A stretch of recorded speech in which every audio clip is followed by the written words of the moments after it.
आज काबीना के इजलास में यह बताया गया कि अमरीकी साइफर, वो अमरीकी खत जो है वो प्राइम मिनिस्टर हाउस से गायब हो गया है, उसकी कॉपी गायब हो गई है। ये वही खत है, ये वही मरासला है जिसके हवाले से मौजूदा हुक्मरान इत्तेहाद पहले ये कहता था कि उसका कोई वजूद ही नहीं।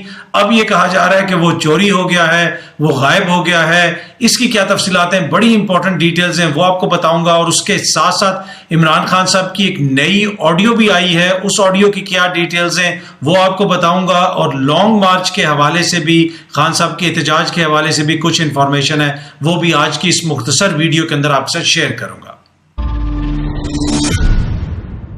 जी अस्सलाम वालेकुम, उम्मीद है कि आप सब लोग खैरियत से होंगे। जनाब, आज काबीना का इजलास हुआ।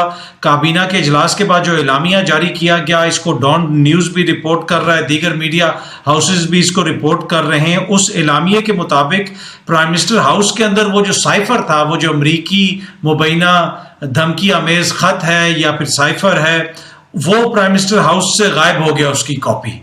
और जो एलामिया जारी किया गया उसके मुताबिक डॉन ने इसको रिपोर्ट भी किया है कि ये जो है ऑफिशियल सीक्रेट एक्ट की खिलाफ वर्जी है। और अब ये तासुर ये दिया जा रहा है कि जैसे इमरान खान साहब प्राइम मिनिस्टर हाउस से उसकी कॉपी चोरी करके ले गए हैं।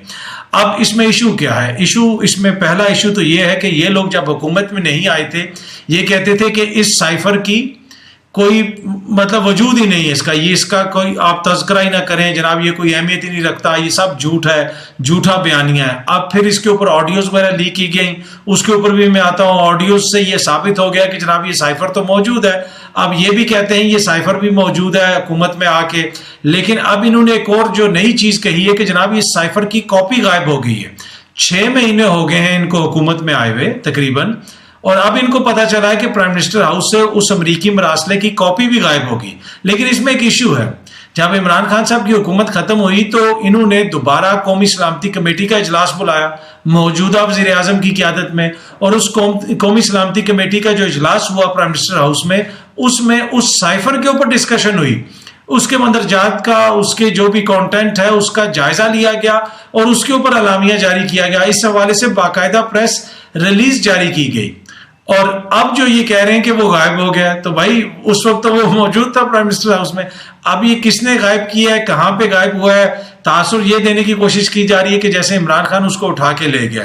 अब मेरे ख्याल में इनको टाइम मिले तो ये प्राइम मिनिस्टर हाउस का पूरा चक्कर लगा के देख लें कि और क्या क्या चीज गायब है, इसलिए कि मुल्क में तो टाइम इन्होंने बड़ा कम गुजारा है। अब अचानक इनको पता चला है कि वही साइफर जिसके ऊपर ये बैठ के एक मीटिंग भी कर चुके हैं, अब वो अचानक गायब हो गया। मेरे ख्याल में इनको ढूंढना चाहिए। आइन भी इस वक्त जो है ना मुल्क से मुझे लगता है गायब हो चुका है। गुज़िश्ता 6 महीने के दौरान आइन, कानून, ये सारी चीजें मुझे लग रहा है कि मुल्क से आहिस्ता आहिस्ता चोरी हो रही हैं, गायब हो रही हैं। जिस किस्म के हालात हैं, तो मेरे ख्याल में जब भी हुक्मरान इत्तेहाद को टाइम मिले, प्राइम मिनिस्टर हाउस का चक्कर लगा के देख लें कि आइन किधर गायब है। आइन को भी हमें ढूंढना है, बड़ा ये इंपॉर्टेंट पॉइंट है और सीरियस पॉइंट है। तो देखते हैं कि आइन मिलता है या नहीं मिलता। एनीवे, इस हवाले से मुख्तलिफ लोग ट्वीट्स भी कर रहे हैं और मुख्तलिफ लोग तनकीद भी कर रहे हैं कि जनाब अगर गायब भी हुआ है तो फिर इस हुकूमत के दौर में गायब हुआ है। ऑडियो लीक्स भी इसी हुकूमत के दौर में हुई, अब साइफर भी गायब हो गया। इमरान खान के दौर में अगर गायब हुआ होता तो फिर कौमी सलामती कमेटी के इजलास में आप उसको किस तरह डिस्कस करते। वो प्रेस रिलीज जो 22 अप्रैल को आई थी वो किस तरह आती। पीटीआई के रहनुमा अजहर मुशवानी साहब और दीगर रहनुमाओं ने इस हवाले से ट्वीट्स भी की और वो प्रेस रिलीज भी शेयर की है। एनीवे, इस हवाले से जो भी मजीद तफसीलात आती हैं, ये साइफर कहाँ से मिलता है, मेरी कोशिश होगी कि वो मैं आपको बताऊं और आपको दिखाऊं कि वो साइफर अगर मिल जाता है तो वो जो भी खबर होगी आपके साथ। साइफर तो हम आपको नहीं दिखा सकते इसलिए कि वो तो कोई भी हम जैसा आम शख्स नहीं देख सकता, लेकिन उस वाले से जो भी डिटेल्स सामने आएंगी वो हम आपको जरूर बता भी देंगे और दिखा भी देंगे। अच्छा, अगली चीज जो मैं आपसे शेयर करना चाहता हूँ वो इमरान खान साहब की आज एक और नई मुबैना ऑडियो आ गई। अब मुबैना क्या कहना है, खान साहब की आवाज है, ऑल्दो कि उसमें कट्स काफी ज्यादा लगे हुए। अच्छा, जो पिछली ऑडियो आई थी उसमें खान साहब ने आखिर में कहा कि एनी हाउ फॉरेन कॉन्स्पिरेसी तो है, बैरूनी साजिश तो है। इन्होंने उसके नीचे लिख दिया, जो उसका लिखा जो सब टाइटल्स लिखते हैं उसमें लिख दिया कि इसको फॉरेन कॉन्स्पिरेसी या बैरूनी साजिश बना दो। उन्होंने कहा था कि बैरूनी साजिश है, इन्होंने कहा बना दो। और अब जो नई ऑडियो आई है उसमें उन्होंने कहा कि आप उसके मिनट्स ले लेना। इन्होंने अब लिख दी, इन्होंने बीच में एक वर्ड ऐड कर दिया, मर्जी, तुम अपनी मर्जी से के इसके मिनट्स ले लेना।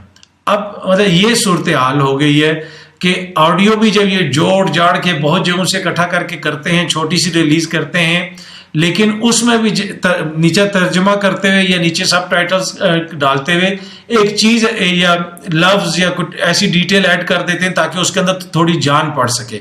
इससे आप अंदाजा लगा सकते हैं कि उन ऑडियोज की कोई वक़्त नहीं, कोई जान नहीं है उनमें। और जो खान साहब बात कर रहे हैं, अगर उसमें कोई ऐसी चीज आप समझते हैं तो मेरे ख्याल में हुकूमत को सुप्रीम कोर्ट के पास भेज देना चाहिए, सब कुछ तहकीकात करवाएं। और ये तो अभी तो आप कह रहे थे कि पहले कहते थे कि वो अमेरिकी खत ही नहीं है, फिर आप कह रहे हैं कि जी अमेरिकी खत चोरी हो गया है प्राइम मिनिस्टर हाउस से। ठीक है, एक दफा उस खत को सामने रख के इजलास भी बुला चुके हैं, फिर आप कह रहे हैं चोरी हो गया। आप बताएं जनाब किसने चोरी किया है।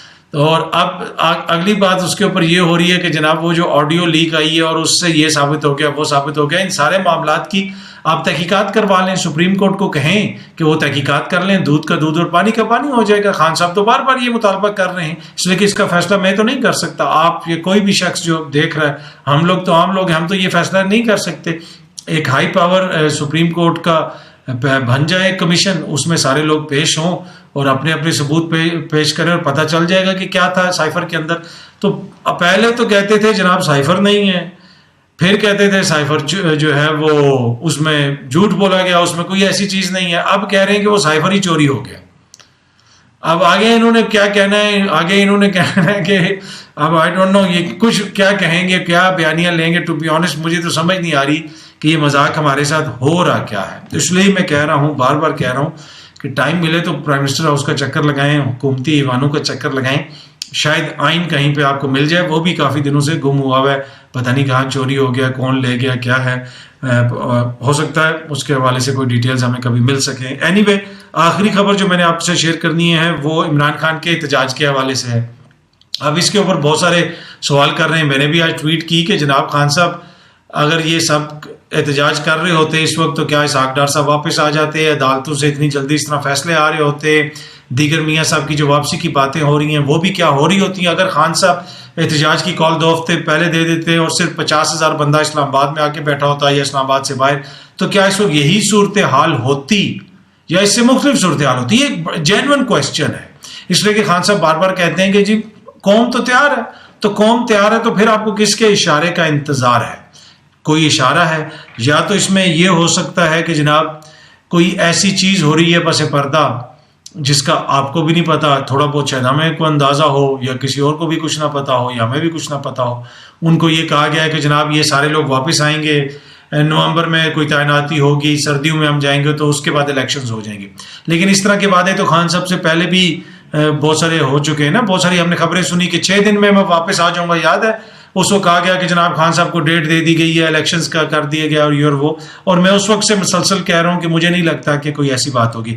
अब इस वक्त पीछे क्या हो रहा है, क्या चीजें डील हुई हैं, मेरे पास कोई ज्यादा डिटेल्स नहीं है। अगर मेरे पास ज्यादा डिटेल्स हो, कुछ डिटेल्स हैं, मुझे पता है राब्ते हो रहे हैं, बहुत सारी चीजें हो रही हैं और मेरा तासुर ये है कि खान साहब को ट्रक की बत्ती के पीछे वो लगाया गया है। पर एनीवे, हो सकता है कुछ हो रहा हो। मैं कोई सारी दुनिया जान की इंफॉर्मेशन मेरे पास नहीं है, ना ही मैं अपने आप को अकले कुल समझता हूं। तो इस वजह से आपके पास इंफॉर्मेशन आती है, उसको असेस करते हैं और आप उससे अंदाजा लगाते हैं। एनीवे, अब एक और ब्रेकिंग न्यूज आ रही है जनाब के खान साहब कह रहे हैं कि अगले 7 रोज के दौरान हम लॉन्ग मार्च का ऐलान कर देंगे इस्लामाबाद की तरफ। अब देखते हैं अब ये वो कब करते हैं, अगर अभी करेंगे उसका कितना फायदा होगा, या फिर वो फिर अब वापस पार्लियामेंट में जाएंगे और वहां पे जाके चीज़ों को देखेंगे और अगले साल इंतखाबात का इंतज़ार करेंगे। लेकिन इसके हवाले से जो भी स्ट्रेटजी है मेरे ख्याल में वो एक ओपन स्ट्रेटजी होनी चाहिए, ऑनेस्ट स्ट्रेटजी होनी चाहिए और आवाम को बताना चाहिए। ये तो कोई मजाक ना हुआ ना कि मैं आपको कहूँ, लोगों को कहूँ कि जनाब मैं आप लोगों को खाना दूंगा और कल ही अनाउंस करूंगा, कल आके आप मेरे घर के बाहर खड़े हो जाएं।